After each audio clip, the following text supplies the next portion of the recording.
Halo. Mambo vipi Diga? Nimefanya kazi nzuri sana rafiki yangu. Nataka nikutumieni zile pesa na hakikisha yule Mwarabu asipajue nyumbani. Jina linatokea na? Sawa. Okay, sawa.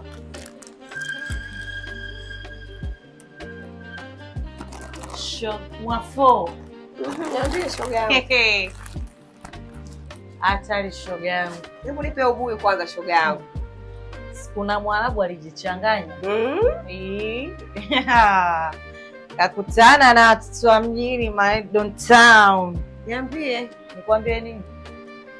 Shoga yangu, basi nipe ubuyu shoga yangu, unakuwa hivi. Penda umbea tu. Ndio hivyo alijichanganya mimi nika. Basi atakuwa ndo yeye. Akija tena nipigie simu shoga yangu. Sawa?